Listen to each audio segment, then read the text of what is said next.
What's up, you guys? I'm in sunny Las Vegas. I did not expect to be coming to you to make this video, but a thing happened. So Thursday, I put up a video of an interview with attorney Neil Sandhu, who's suing on behalf of the family of Rashaud Johnson. For whatever reason, YouTube and their hyper censorship model is all worked up about anything to do with firearms, shootings, anything like that right now. And so for that reason, they pretty much killed the video. So I say all that to say, I've just cut the interaction with the police from the video. I'm going to re-upload it. I apologize for doing it, but it's so important that people hear this story and hear the update. So I apologize. If you've watched it already, don't sit through it again. But this video should have well over 100,000 views, and it's got like 25,000. So this is a re-upload. I appreciate it if you watch it. If you don't, that's okay too. But whatever I had to do to make sure that people get to see it, I had to do, and that's why I cut the interaction. If you want to see the original interaction, the link will be in the description.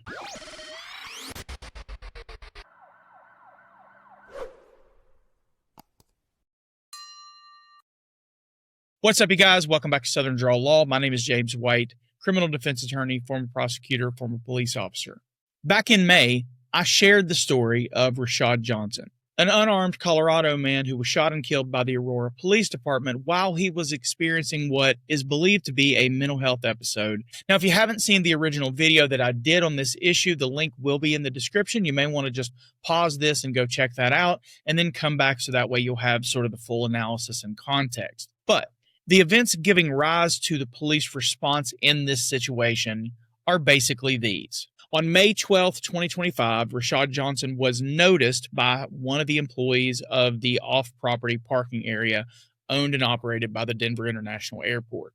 Originally, the employees were concerned about him, didn't know what was going on with him. They brought Mr. Johnson in, they offered him water, they tried to basically assess what was happening, and then they called the police to try to draw attention to it and say, hey, this guy's having some issues, can you send an officer out? They ended up calling the police multiple times over the course of nearly 2 hours that it took for the Aurora Police Department to actually come out and respond to their calls. And one of the last calls indicated that Mr. Johnson was starting to have some conflict with the people there. Once the Aurora Police Department did actually send someone, they sent what I consider to be one of the most unprepared and incompetent police officers I've ever seen. And within 3 minutes, Rashaud Johnson was dead. So you guys know that I routinely go through and check for updates in the cases that I cover. I found out recently that the family had filed a lawsuit in this case, and I noticed that the attorney of record was named Neil Sandhu out of Colorado. I reached out to his office. He graciously responded and agreed to sit down with me to discuss Mr. Johnson's case and some of the things that we don't really know as of yet. Now, as a little bit of a disclaimer, Neil's office had a bit of an echo because he was sitting in an open room that was brick walls. And so I've done the best I can to try to make the audio good, but you may have to make some adjustments on your end depending on how this comes across. But without further ado, let's check out the interview with Mr. Sandhu. All right, so I've discussed the update with you guys. Neil Sandhu has filed a lawsuit on behalf of the family of Rashaud Johnson. Mr. Sandhu has been gracious enough to allow us some of his time to explain what the family's position is and sort of talk about what's going on. So at this time, I'd like to welcome in Mr. Neil Sandhu to talk about this case. Thank you, James. It's good to be here with you today. I appreciate you and your audience taking the time to learn more about this case, the tragic loss of life that we have at play with the killing of Rashaud Johnson. Yeah, and I appreciate that. And I was amazed at this case. And I'll tell you, this is something that I noticed. You can generally sort of get the temperature of both pro and anti-law enforcement groups. And I would make the argument there are a lot more pro-law enforcement groups out there than there are anti-law enforcement groups. But guys like Dominic Izzo, who is a former police officer, he's, I would argue, probably somewhat close to anti-cop now. No, that's not fair. He's anti-bad cop. But there's also a podcast called the Shots Fired podcast. And then there's also a Active Self-Protection, which is a huge YouTube channel with millions of subscribers. All of them condemned this shooting as unnecessary. It just, nothing about this meets the eye test, as far as I can tell, in the way that this thing played out. We're talking about a concerned group of people that are asking for, at best, a welfare check / at worst trespassing investigation. How do we get to a person who's life is snubbed out for what appears to be no reason. Well, I think the failures here started from the top, right? You talked about the concerned group of individuals who made the call in the first place.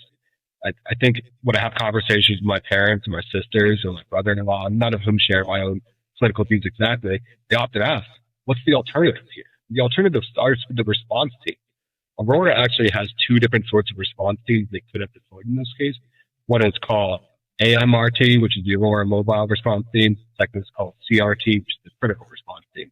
The basis of those teams is, look, instead of sending one individual officer who's liable to pull a gun out, let's send a mental health professional. Under one of those projects, a mental health professional will be paired with an EMT. Under the other project, a mental health professional will be paired with a police officer. But under either, right, there would have been somebody who's trained in de-escalation, somebody who could have recognized the same thing that the employees recognized, which is that Mr. Johnson was in the throes of a mental health crisis. They could have used verbal tools to try and de-escalate the situation. And I don't think these goals are fantasy, James. Like, I'll give you a comparison to something we have in Denver. This is Denver, not Florida. But in Denver, there's something called at the SMART, right? It's a very similar program. It will deploy mental health professionals in response to calls like this. Over the course of a 3-year sample period, I believe it was, the deployment of those mental health professionals resulted in exactly 0 uses of force. Nobody was killed. Nobody was hurt. Every single one of those responses resulted in de-escalation, getting care to an individual who was in the midst of a mental health crisis, and no harm to the people who responded or the people around them, right? Like, these are efficacious programs that are at the disposal of the police officers in Aurora. If they were called instead of the officer in this case, I sincerely believe they were shot to be alive. And I think it starts there. It starts well before the engagement in this hustle, all the stuff we're going to talk about now, but I don't want to blow by what was, in my mind, the original sin in this case. Well, and that's interesting, too, because I realize this is Aurora, but we're talking actually about an incident that occurred at the Denver Metro Airport parking adjacent. So it's not so far divorced from these opportunities that you're talking about, or these sort of, I guess, implementations. But the other thing is, and if I was the police chief in Aurora, I might make the argument, well, you know, that stuff takes time, but we're not talking about, they literally sat on this call 4 hours. It's not like they showed up immediately. What was it? 2 hours, 45 minutes before they arrived at all. And they sent officer, no tools to handle it. Yeah. I mean, hours passed in between the first call being made and an officer showing up at the scene. The question is whether or not they had enough time to call one of these emergency response teams. The answer is they simply did. The question we should be asking Chief Chamberlain is why they didn't deploy first. Yeah, especially in a case where, and I'm sure you're going to get to this in the process of discovery and in your deposition tools, we're going to find out what things happened, and then we're going to probably follow up with some questions as to why certain things didn't happen, because I would be very nervous right now if I was the chief of police at Aurora, knowing that we had this time window, and I can't even make the argument that we didn't have enough time to mobilize this stuff. And then as I watched the video, one of the things, just as a former law enforcement officer and a person who's trained in crisis intervention, mental health training, one of the first things that I noticed was that almost the first thing that he said to Mr. Johnson was, hey, get away from that. Don't be touching that. And it's like, in the course of picking your battles, this guy's been out there for hours. He's got no shoes on. It's hot. Of all of the things that should be part of your calculus as a police officer, as you're going through and making these decisions, you would think, like, we don't really know what's going on with this guy. Why is that the thing that I'm going to start with, as opposed to, hey, he did try to say, hey, man, but like the first thing that he did was sort of try to take some enforcement action over some arbitrary gate that wasn't doing anything. And I believe that is what sent this on this trajectory of escalation. No doubt. I mean, I just talked about the other tools that were at the disposal of the city of Aurora in this case. The question somebody may ask themselves right after I introduce those tools is, well, what could they have done differently? And I think your point answers that question entirely. Right? You don't charge at an individual who's in the throes of a mental health crisis. You don't sweep behind them multiple times sitting in your blind spot. You don't bark commands at them, right? And you don't try to escalate the situation by yelling at them when they fail to adhere to commands that they're not processing, right? Rashaud Johnson was nonverbal hours leading up to this. He wasn't wearing shoes on the hottest day of the year that far. He was standing on blacktop. And whether you grew up playing in the street of the neighborhood or you had a pool, you walk around without shoes, you and I both know that it doesn't take temperatures of 110 degrees to make blackout intolerant. And he was just walking around there for hours at a time. The signs were there that he needed something other than aggressive corralling and yelling, but that's all he got. Well, and not only that, but it was very early on when Rashad was making a forward movement. It looked to me like he was kind of picking at the officer, almost like teasing or trying to tickle, just because it looked playful. I'm sure it may not have looked playful to the police officer in the moment, but to me, I just didn't see somebody who was trying to like advance in a way that was threatening. And he immediately starts saying, "I'm going to shoot you, dude," before we go to any other tools. And so the problem again is that you do what you're trained to do, and it's not that far removed from what you were just thinking about doing in your mind that you end up there if the pathway's already been created in your mind and you're clear. And so this police officer, not only did he shoot him, what are we thinking? At least 15 to 20 feet away. So, I mean, we're not talking about a charging individual here. We're talking about a police officer that ended options too early, right? I mean, in my opinion, that's what I see. Yeah, I mean, if we're gonna talk about the shooting itself, not only was there a significant amount of space between Officer Mills and Rashaud Johnson, there was an infinite amount of space to the right and behind Officer Mills, right? The things that officers are trained to do, or at least they're supposed to be trained to do, is de-escalate the situation using distance, time, and cover, right? Three things that I'm not a police officer, you were. These things are repeated to you over and over again, so they're supposed to become like second nature. And Officer Mills had the option to take steps back towards the parking lot. He could have sought cover behind either any of the parked cars that were in the parking lot or inside his own cruiser. He could have, made more movements around Rashad or moved away from him and sought more time for additional officers to respond.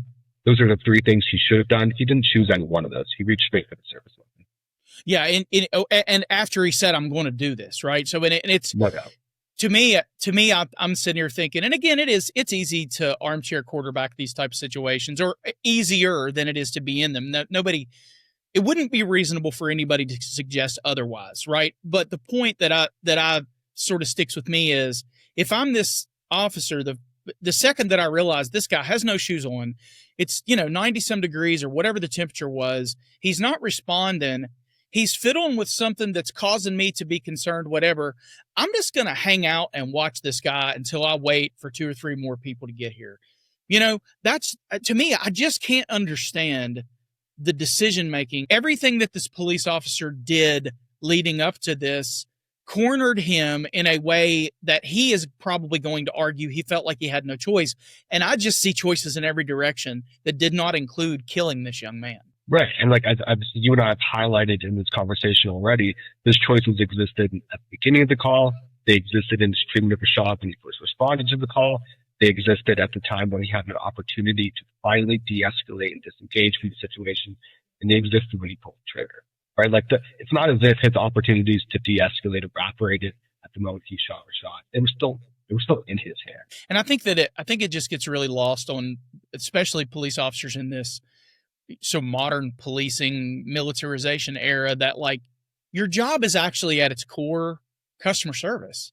It's citizen service.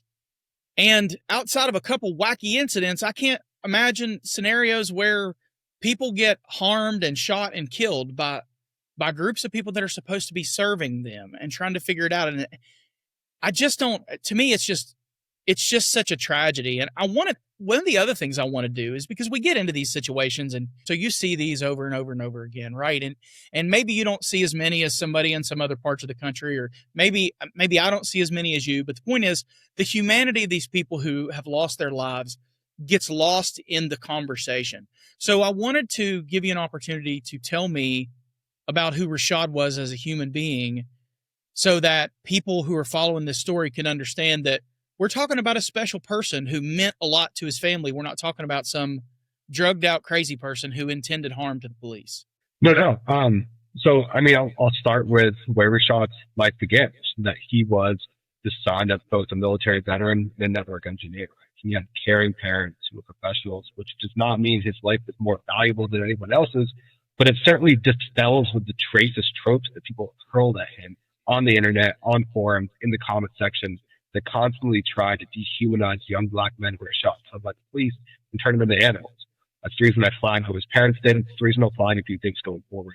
But I want to make clear, these things do not justify Rashad's life any more than somebody who wasn't given the same opportunities as he was. Yeah. But Rashad took the opportunities that was given for it to him. He played high school football at a prominent school around here. He attended the University of Colorado. He was an avid comedian in the Denver comedy scene.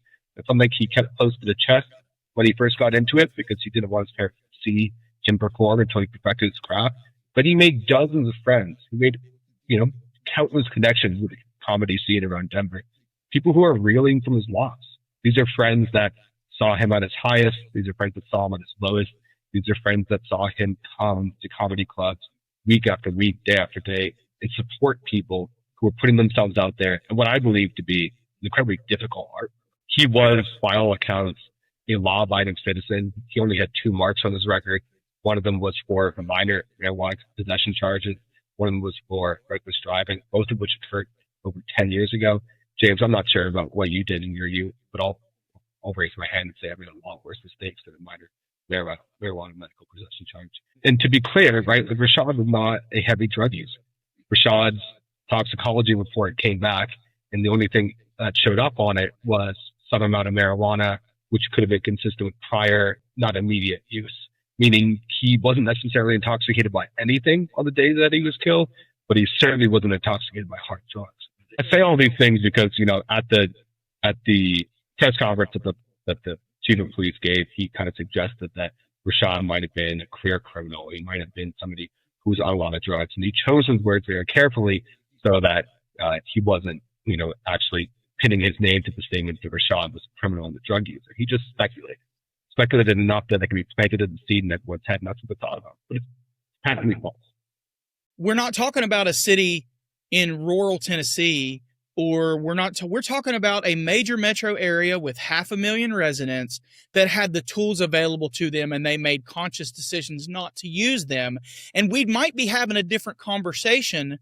One, we might not be talking about a person who lost their life, but we also might be talking about a different conversation if somebody qualified to make a determination as to what the issue was had been at least invited to the scene to do their job, as opposed to just being like, well, okay, sure, somebody who's acting a certain way might look like methamphetamine. It also might be that they're off their medication.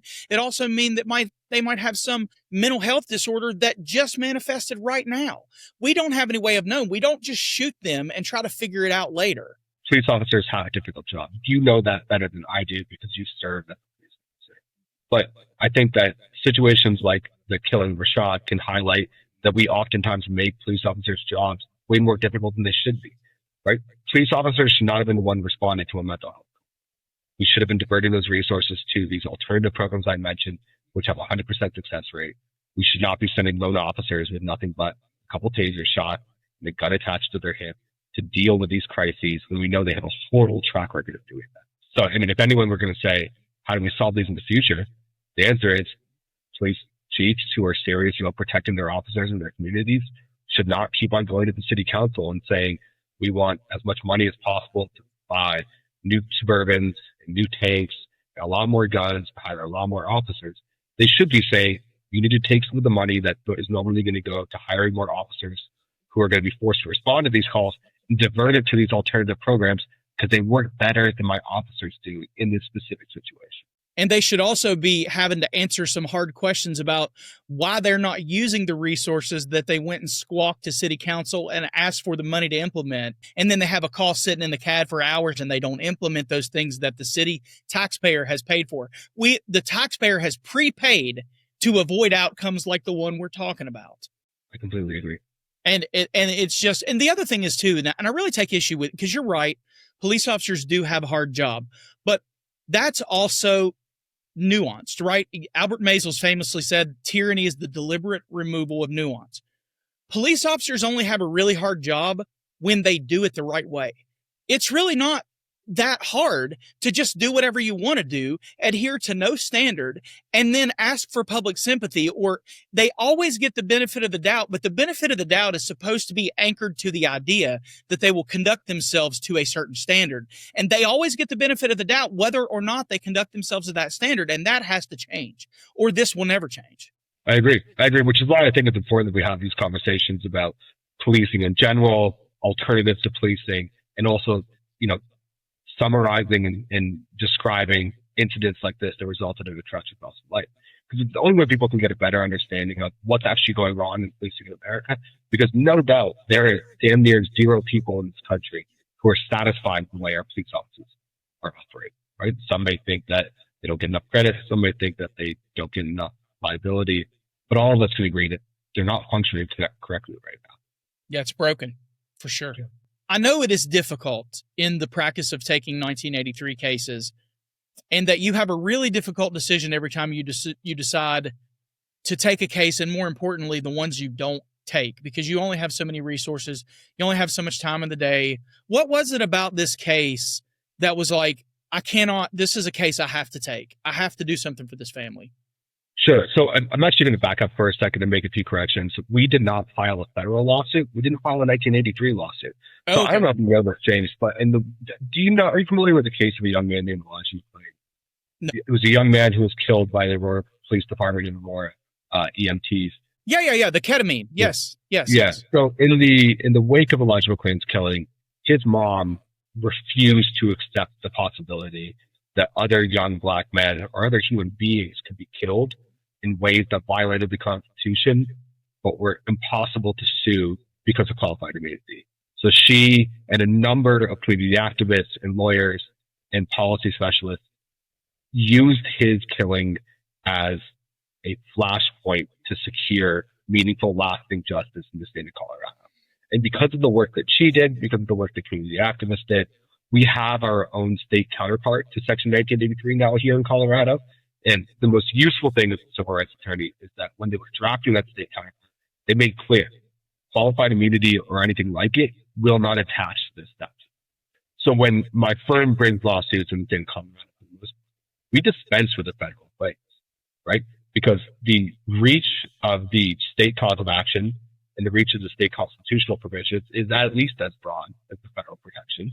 And we can get just as far in terms of securing justice for our client without having to jump through the hoops, which are impossibly small sometimes, with federal litigation under Section 1983.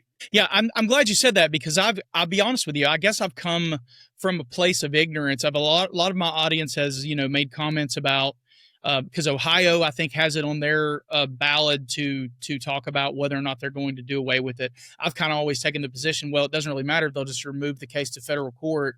But if you're not making a federal claim, they can't do that. So, I guess I've always just kind of figured that wouldn't have an impact. So this will be a good test case to see what, if any, difference that sort of lobbying made, right? Yeah, and I think the cases that precede Rashaud Johnson's case will also be a test case for that. And it's not just the way that courts treat the cases once they're handling them. It's the cases that you can take now that we don't have qualified immunity, where you would have been foreclosed from doing so before. So, and as you know, qualified immunity protects officers unless a case with almost exactly similar factual circumstances was held by a court before to be a violation of the Constitution. Yeah. What that basically means is every time you have a new type of police killing, something was different. Maybe they shot him in the side as opposed to the back. Maybe they shot him when he was on his knees as opposed to throwing on his chest. It's going to be impossible to break. So I think the legacy of Elijah's mom and Elijah's life is that in Colorado, we have to turn down far fewer cases than we would have had to do so if we only had federal remedies there. And that's awesome, because in addition to, there's even more nuance to that, because just on the other side of like reasonable articulable suspicion, and in that space that exists between there and probable cause, they've also created this carve out under the qualified immunity doctrine of arguable probable cause. Well, what in the hell is that based on? And then if you ever just for funsies decide that you want to pull your eyelids off with tweezers, go listen to the oral arguments of Terry versus Ohio and listen to the literal Supreme Court justices not be able to articulate a standard for probable cause back in 1977 or 1968. It will literally blow your mind. So to ask these 6-month educated police officers to figure out that sliver of evidentiary value between reasonable articulable suspicion and probable cause and call it arguable probable cause, every case is novel when it comes to that sort of a standard, right? I mean, it's almost impossible, like you said. Yeah. And it also just gives officers a playbook to try and skirt the rules, right? Like, I mean, I don't have to talk to you about the stop and frisk legacy of New York City, but in that case, right, there was a class action against police officers in New York City who were abusing the Terry v. Ohio standard to just throw young black men against the wall and beat them up and say that I had, some sort of reason to do so. And what they found is that, like, they have these little note cards with check boxes on them, and the officers could just check 2 boxes, and that was enough to get the job done, right? And they checked the same 2 boxes every single time, right? It was high crime neighborhood and furtive movement. And that was all the RES they needed to go through. I think it was more people were subjected to unconstitutional stop and frisk in the state of New York City than lived in New York City, which means the officers went through every single person in New York and then went back on the Ferris wheel and started doing it again. That is unbelievable. That is actually unbelievable. That many people want to be in New York. No, I'm just joking. That's actually unbelievable to me. I did not know that. What case is that? I want to read that. Yeah, it's Floyd versus City of New York. Yeah, I'll send you. Okay. So in the case of Rashad, and it sort of, I guess, educate me and my audience on the differences in the civil procedure process in Colorado. Will you have an opportunity to have access prior to the 12B6, which would be, for my audience, would be like your packet of standard dismissal answers and motions? They're obviously going to make, if they haven't already, a 12B6 motion to dismiss. Do you have to survive that in order to get access to, like, their decision making? How many cases will you be able to explore that they call out this crisis intervention? How will you be able to explore whether they acted properly or improperly as it relates to not calling this team out to try to help Rashad prior to ending his life? So there's some information we'll have access to, and there's some we won't.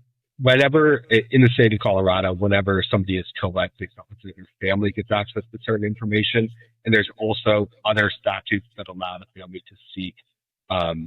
It's sort of like discovery, but it's outside the confines of a lawsuit. Information from the police officers about the death. However, a lot of that, not all of it, but a lot of that's paused until the DA completes its investigation as to whether or not it's going to bring charges against the officer. And that hasn't run its course yet. So we received some information, some of which was referenced in our lawsuit, some of it wasn't. We hope to get more information after the DA makes a charging decision. But a lot of the stuff you talked about, decisions on when to deploy the mental health professionals, decision or information on whether they were available, information on whether they were called back, that sort of stuff we're probably not to see. It's curious to me. Are you suspicious that the district attorney is this happened in May? Are you suspicious that they're dragging their feet to help the police department or the FOP in order to keep you from being able to get this information? I think if we were forbidden from filing a lawsuit until the DA completed its investigation, I would be more inclined to read nefarious objects into the DA's decision. But I think that we are not going to base our decision to pursue or not pursue or wait or not wait on the lawsuit based on the DA's decision, simply because it's a black box. And that sort of inures to their benefit. Like, I'll give them the benefit of the doubt and say that they're not doing it maliciously. But I also can't say I'm going to pause our pursuit of justice entirely on behalf of this family. Well, the DA does God knows what in the course of investigating this case. Yeah. And I think that's obviously, and they really do, regardless of what even undocumented or documented attempts they may have made, they're going to have a hard time getting the jury, to the extent that it ever gets to a jury, to swallow the idea that they could not do something. Because, again, we're not talking about that they took this super seriously and mobilized within 15 minutes. We're talking about hours. They're going to have a hard time getting an explanation over the finish line that the public will accept as to why they made not very much effort or not a good enough effort to try to do something besides send a very obviously unprepared cop there to end somebody's life. Right, James. And I think if your audience has already viewed the first video you did, they probably know 90% of what they know to make a determination, both in the DA's case, in my opinion, and in the case we're bringing. Because this was caught on video, right? Body cameras not always perfect, but in this case they captured what should be clear to an audience, whether they're a jury or somebody watching on YouTube, which is that there was no imminent risk of serious bodily harm when Officer Mills pulled that trigger. There's a lot more that goes into this, like we've talked about today, deploying mental health professionals, de-escalating the situation beforehand, using tools to de-escalate when they engage in this tussle. But the critical moment here, the moment that all of this is going to come down to, is whether or not Officer Mills had a reasonable belief that his life was in danger when he pulled that trigger. And I think your audience can see, I think you've said, I think I've said more than enough times, just does not appear to be the case based on the clear evidence available. Yeah, it doesn't. It just doesn't pass. It doesn't even pass the eye test.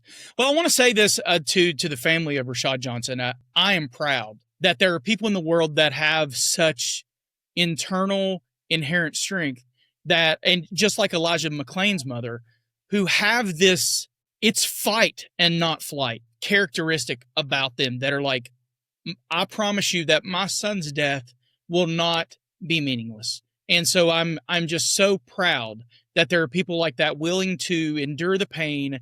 And because you know how this works, Neil, they're going to work through the stages of grief 100 freaking times in the process of this lawsuit. They're going to do it anyway, but they're going to do it double because of this lawsuit. And they're willing to do it just like the McClain family was willing to do it, so that we don't have more Elijah McClains and Rashaud Johnsons in Colorado. And I really thank you for taking up the mantle and doing this work.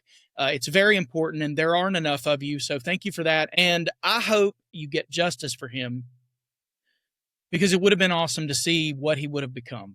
So it's a tragedy all around, and you can't replace him. But thank you for taking the time, and thank you for doing the work.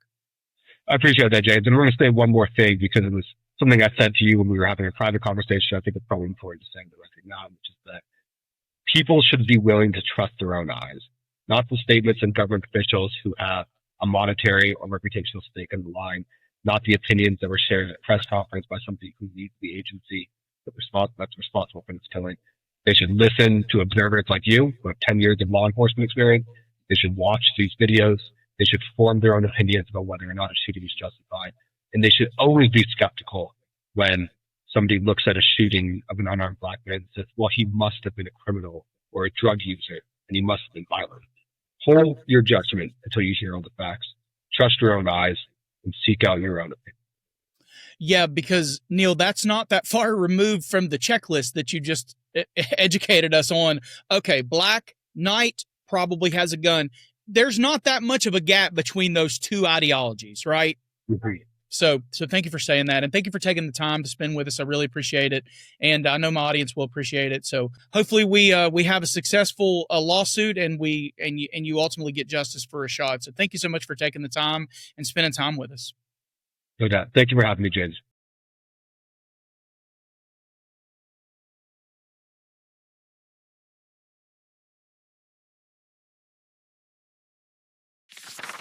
In closing, Rashaud Johnson was the first of what has now become 3 separate shootings of unarmed people in the city of Aurora, Colorado by Aurora Police in the last 4 months. And in every one of those cases, the police chief, though they all have factual nuances, has come out and given the same routine song and dance, ratified the conduct of his officers, and in the case of Rashaud Johnson, egregiously suggested that he was violent and on drugs. Well, we just learned in our interview with Mr. Sandhu that there were no drugs. The only thing in Rashaud's system was trace amounts of marijuana that could have been attributed to a different day's use. And marijuana, if you're not aware, is legal recreationally in Colorado. So we can pretty definitively say this was not drugs. What we can also definitively say is that this situation reveals a cataclysmic response by the police and an abysmal failure. You know, we might be having a different conversation if Aurora, Colorado was a 5,000 resident town in the middle of nowhere with no resources. But this is a city that's roughly the size of Atlanta, Georgia. It's actually bigger geographically than Atlanta, Georgia, but it's smaller by 100,000 people in population. But we're talking about 400 to 500,000 residential population. So 80% populated as Atlanta, Georgia, and 20 to 30 square miles larger than Atlanta, Georgia. The point is they have resources. They waited and they sent the worst possible person to handle this situation. And now Rashaud Johnson is dead. And the cost of his death will likely fall at the foot of the taxpayer. Now, you guys are smart people. I don't have to tell you that unless something changes about the way that we allow police officers to do everything wrong, make every decision in the opposite way that they should, put themselves and the people that they pretend to serve in needlessly escalated situations, even in situations where they've gone to city council and begged for funding to have alternative options that they later will not use. Nothing will change, and especially Todd Chamberlain will continue to parade around and tell people to believe what he says instead of what their lying eyes are telling them about the repeated killing of unarmed men in his city. This is the city that killed Elijah McClain. For nothing. Please do not do them the service and the courtesy of forgetting that. Just as a final thought, amazing the way we learned about the work that Elijah McClain's mother did in the wake of his death to forge a path to make sure that situations like the killing of Rashaud Johnson had an easier pathway forward as far as litigation goes. And thanks again for Neil Sandhu for taking the time to sit down with us and tell us this story. I hope that they get justice for this family, and I hope that it is the catalyst for some change in the future. With that, I'll let you guys go. I just wanted to give you the opportunity to hear this interview and get sort of the backstage story about what's going on with it. Some of the things that, you're not going to find out from the news media because they all have a corporate agenda. And just wanted to give you sort of the raw details. So with that, I'll invite you over. We do have my brilliant, technologically gifted son has come up with a way to get us all of our social media available just by scanning this QR code. So I'm going to pop it up on the screen here. Substack specifically, if you go to that platform, there's an opportunity to become a paid member there. That is only for people who want to support the channel monetarily. I don't put anything on these platforms that people have to pay for. If you do not want to follow us on separate platforms, but you would like to support monetarily, I'll leave my Venmo and PayPal links both here on the screen as well as in the description. Please remember to like and subscribe. Guys, I can't tell you how important it is that you subscribe. Only about 10 to 15% of the people who watch my channel on a monthly basis are actual subscribers. Now, I want to make this clear. I don't make any money off people being subscribers. YouTube pays creators based on how many people view their content. So if it was just about money, I wouldn't be saying anything. But the point is, we are stronger with bigger numbers. And while I have the numbers that put money in my pocket, that's not what I care about.